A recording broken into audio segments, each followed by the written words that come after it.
सारी उधो मरी में तो कुढ़ी कुढ़ी के मरी में तो कुढ़ी कुढ़ी के उधो रात कटगी मोरी तारे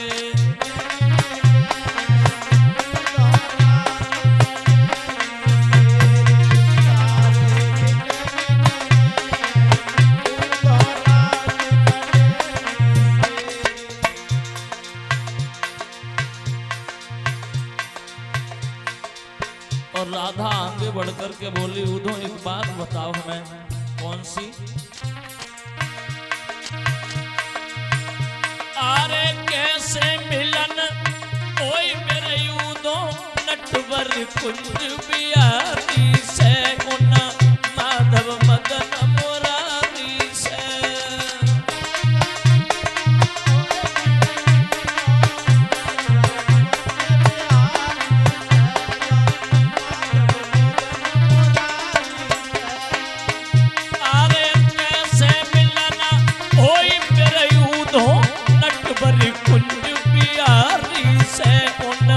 माधव मदन मुरारी से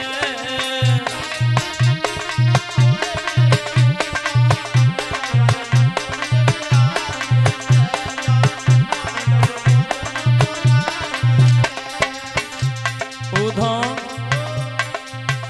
जब तजो श्याम ने मधुबन को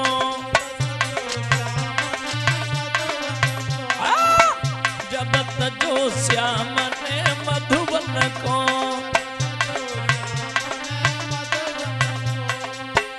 दुख उपजो बाद नाम सबको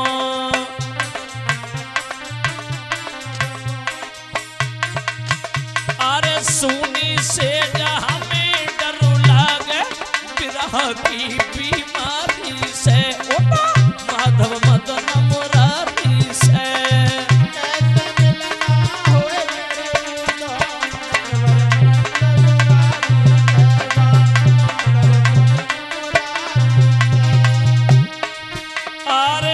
से मिलन होई मेरे उदो नटवर कुंज बिहारी से माधव मदन मुरारी से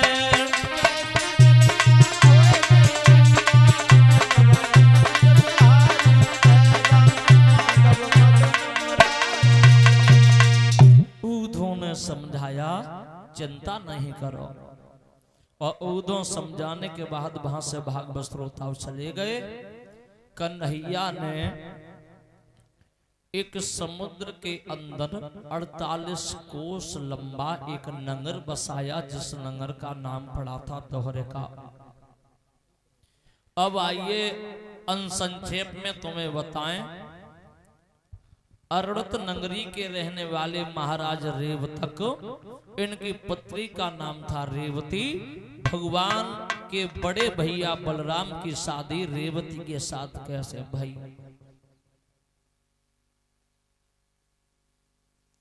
प्रमाण ये मिलता है ये रेवती सतयुग में पैदा हुई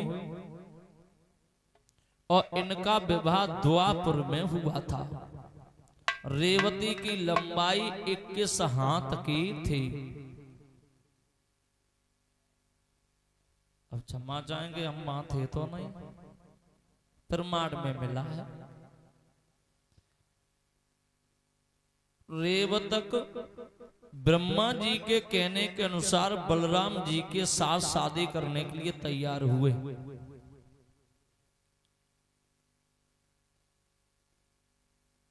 बलराम जी ने मना किया, बोले हम शादी नहीं करेंगे। कन्हैया ने वो जवाब दिया, भैया जब तुम ही विवाह नहीं करोगे तो हमारा भैया कौन कर देगा विवाह? पहले तुम करो फिर हम करें। अंत में मजबूर हो गए बलराम और बलराम जी का विवाह रेवती के साथ कन्हैया ने करवाया। अंत में प्रमाण ये मिलता है जब बारात लेकर के महाराज रेवत के यहाँ पहुंचे तो रेवती की लंबाई को देख करके कन्हैया हंसने लगे। और जब कन्हैया हंसे हैं भागवत श्रोताओं, देव ऋषि नारद ने पूछ लिया क्यों श्याम, काय को हंस रहे? कन्हैया जी ने जवाब दिया भैया मेरी एक बात सुनो नारद जी। क्या? सुनो। और आज भगवान कन्हैया नारद से समझाते हुए बोले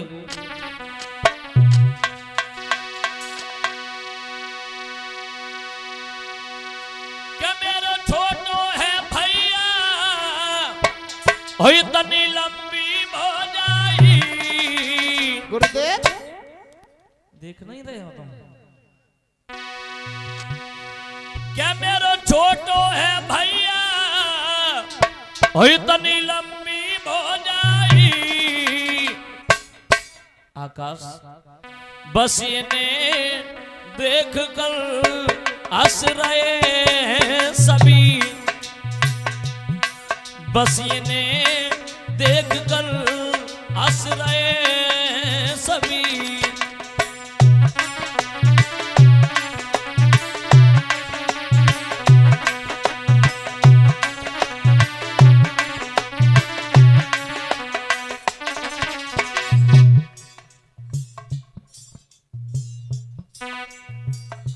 समझा रहे हैं।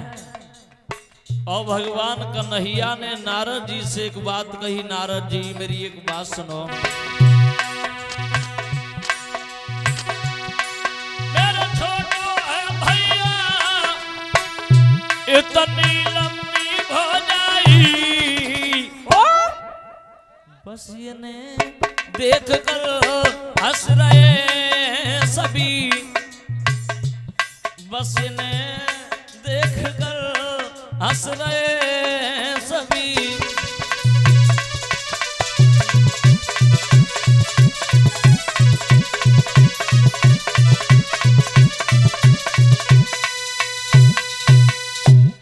हम कहाँ हंस रहे?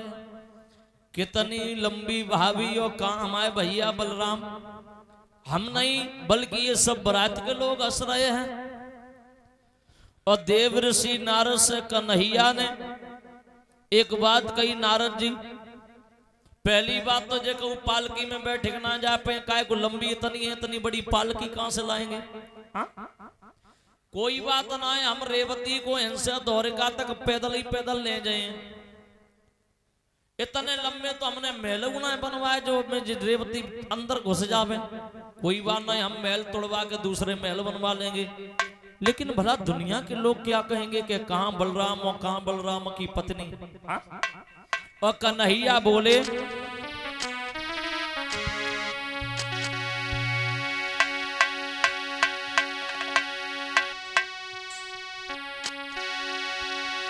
कैसे गुजरे होए भैया की इतनी लंबी बोझाई से।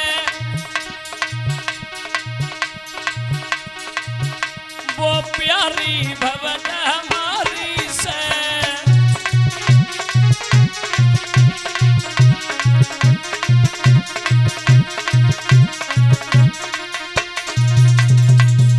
कन्हैया बोले अरे कैसे गुजर होई भैया की इतनी लंबी भोजाई से।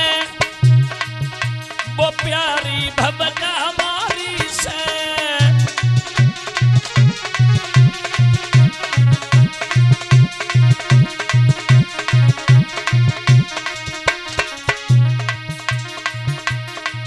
मेरा भैया लागत बारो है।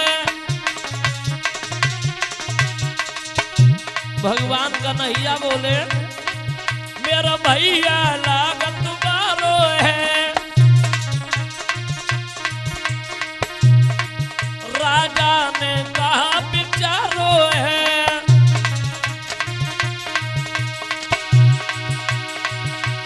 अब तक बिटिया रही बाप घर अम्मा की रखवारी में। वो प्यारी भवजा हमारी से।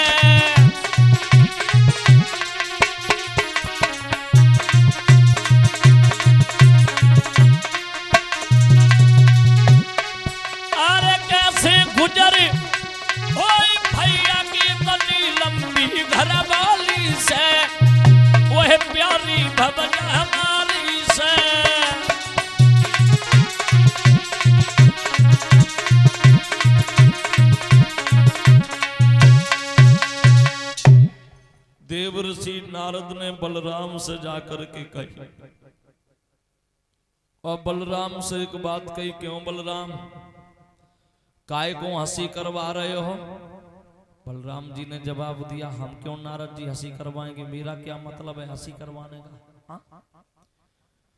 कन्हैया आगे बड़े, बोले भैया बलराम, अब ये दुनिया के लोग क्या कहेंगे, तुम ही कोई उपाय सोचो। प्रमाण ये मिलता है भागवत श्रोताओं, हल मूसल उठाया बलराम ने और मंडप के नीचे जाकर के रेवती के थोड़ी ठोंक लगाई हल्की, तो रेवती अपने से 4 अंगुर छोटी कर ली। किसने? बलराम जी ने। बड़ा हंसी खुशी के साथ विवाह हुआ। अब आइए यहां से आगे गौर करते हैं, भगवान कन्हैया का पहला विवाह कब और कैसे कहां से हुआ। एक राजा हुए हैं भीष्मक, जो विदर्भ देश पड़ता है, और कुंदनपुर में इनका छोटा सा शासन था। भागवत ये विदर्भ देश कहीं दूर नहीं है, जिस आप जगह पर बैठे हो ये विदर्भ देश में ही भगवान की कथा हो रही है। इसी विधुना को पहले विदर्भ देश कहा जाता था, और जहां महाराज भीष्मक राज्य करते थे वो कुंदनपुर था, जिसे हम और आप कुदरकोट कहते हैं। इनके घर में 4 पुत्र और 1 पुत्री ने जन्म लिया। जब पुत्री ने जन्म लिया तो महाराज भीष्मक बहुत खुश हुए आंगन में, और महाराज भीष्मक ने देवर्षि नारद को बुलाया और जवाब दिया, प्रभु हमारे घर में एक बहुत सुंदर बच्ची ने जन्म लिया है, उसका नामकरण संस्कार करो, कैसे उसके दिन दिशा होंगे, कैसा उसका जीवन होगा। और जो भीष्मक ने इतनी बात देवर्षि नारद से कही तो नारद ने देर नहीं की भागवत श्रोताओं, और नारद बोले,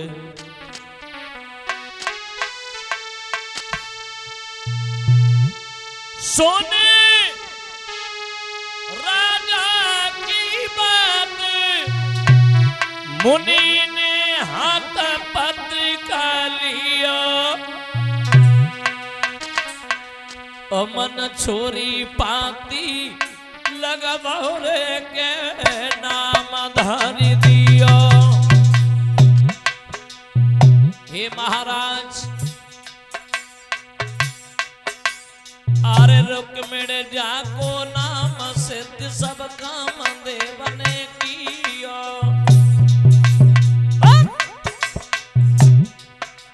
फिर श्री कृष्ण संग बिहा वचन दे दियो।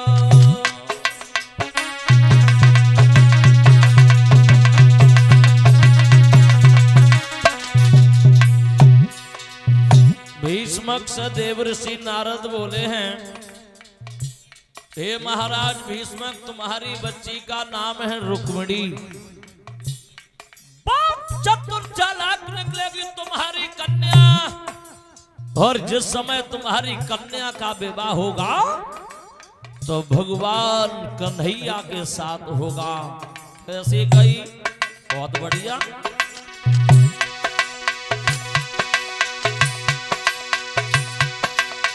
सोने राजा की बात,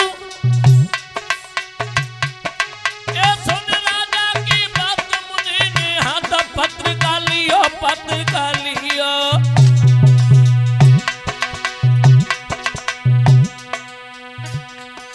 मन छोरी पाती लगधौरे के नाम धर दियो।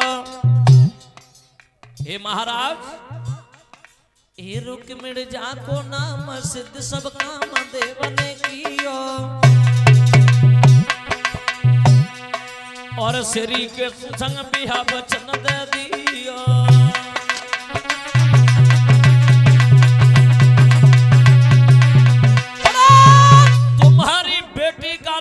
रुक्मिणी बहुत चतुर चालाक निकलेगी तुम्हारी कन्या, और जिस समय तुम्हारी कन्या का विवाह होगा तो भगवान द्वारकाधीश के साथ होगा।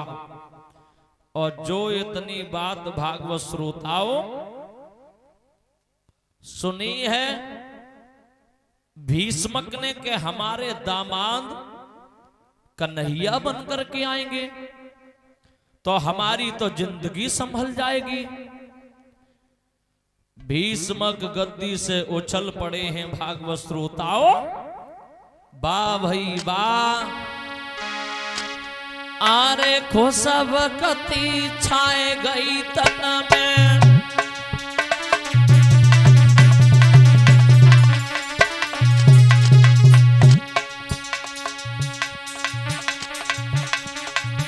आरे पकड़े भुजा के बीच भवन में, नारद बैठा रे आंगन में।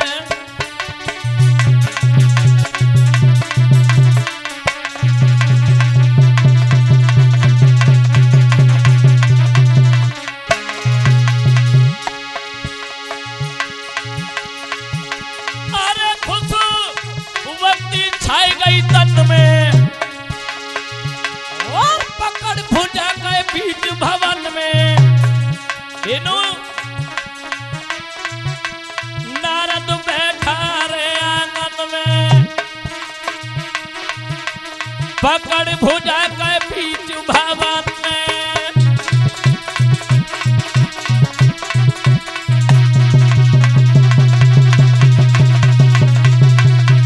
बड़ा देव ऋषि नारद को बिठा लिया। भागवत श्रोताओं बहुत दान दिया। बाबा जी हमारे आंगन में भगवान कन्हैया दामाद बन के आएंगे। बोले हमारे आंगन हमारी जिंदगी हमारा पूरा जीवन धन्य हो जाएगा। नारद बोले बहुत बढ़िया बहुत बढ़िया। बीड़ा उठाया चले गए। आंगन में रुक्मिणी धीरे धीरे बड़ी हुई सयानी हुई। भागवत श्रोताओं और रुक्मिणी जब आंगन में बड़ी भई तो एक बार एक ब्राह्मण देव उसी आंगन से कुछ गुनगुनाते हुए कुछ कहते हुए निकले हैं। भागवत श्रोताओं ब्राह्मण देव ने जैसे रुक्मिणी को देखा, रुक्मिणी ने ब्राह्मण देव को देखा तो रुक्मिणी के सामने ब्राह्मण देव कुछ गुनगुनाते हुए निकले कि ब्रज भूमि में हुआ है अवतार कन्हैया का, और सौभाग्य हो उन्हें जो दिलदार कन्हैया का। जिस समय रुक्मिणी को ये पता लगा कि भगवान कन्हैया का अवतार हो गया है, उसी दिन से रुक्मिणी भागवत श्रोताओं के सोचने लगी रुकी मेरे मन में, और जीवन दिन व्यर्थ हो रहे हैं।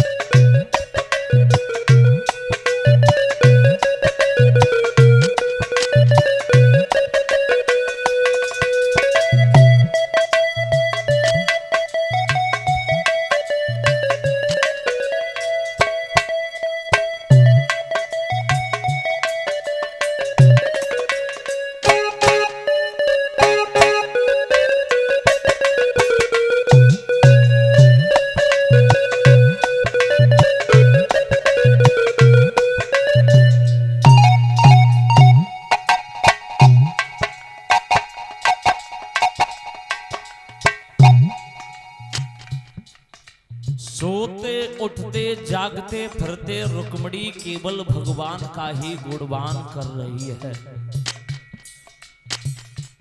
अगर कहीं बैठी हैं तो भी भगवान का याद, अगर कुछ खा रही हैं तो भी भगवान का याद। रुक्मिणी ने मन में ये प्रतिज्ञा कर रही है। भागवत श्रोताओं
सोते उठते जागते घूमते फिरते रुक्मिणी केवल भगवान का गुणगान कर रही है। लाला, एक कवि कहता है,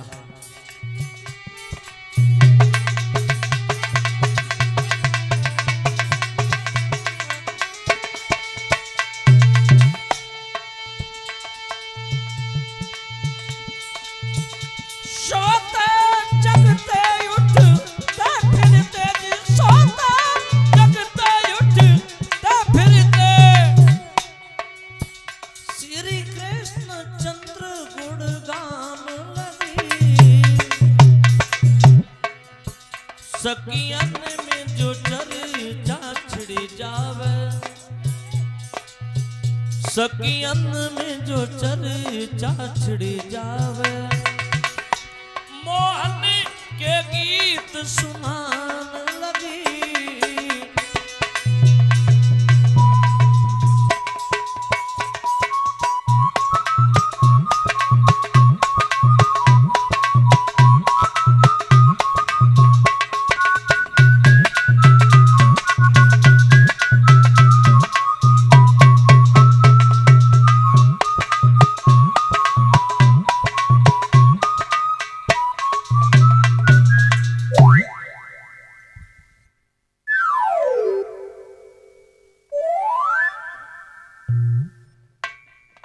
रुक्मिणी ने जिस समय भगवान के नाम की माला जपी, परीक्षित जी रुक्मिणी आंगन में धीरे धीरे बड़ी हुई, सयानी हुई। एक बार मां ने सोचा रुक्मिणी की ने कि हम रुक्मिणी की शादी करें।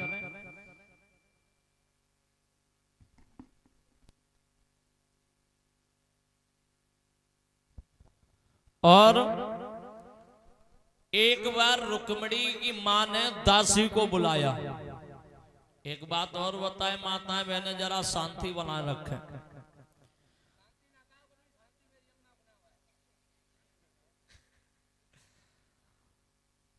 हर माता और पिता का ये फर्ज बनता है समाज के अनुसार कि अगर पुत्री आंगन में शादी के योग्य है तो घर का हर कार्य रोक देना चाहिए, लेकिन पुत्री की शादी में कभी रुकावट नहीं करनी चाहिए। क्योंकि समाज में रहने के बाद माताओं, हमारे पिता के समान बुजुर्गों, कुछ बातों का विशेष ध्यान रखा जाता है। किन बातों का ध्यान रखा जाता है? तो एक कवि कहता है, समाज में रहने के बाद एक कवि लिखा है, और कवि ने लिख करके बड़ा सुंदर कल्पना की है कि बिटिया जैकी तनियों प्यारी होए, वही उसे घर घर घुमाना ठीक नहीं।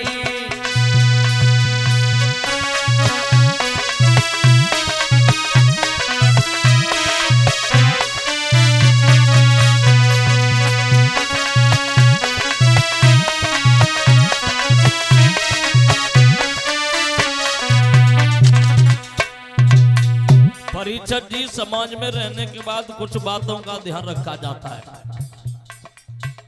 वैसे क्षमा चाहेंगे, कलयुग में अगर किसी को समझाओ तो लोग ऐसा मानते हैं कि जी हमें उपदेश दे रहे हैं, लेकिन जरा सोचने की बात है।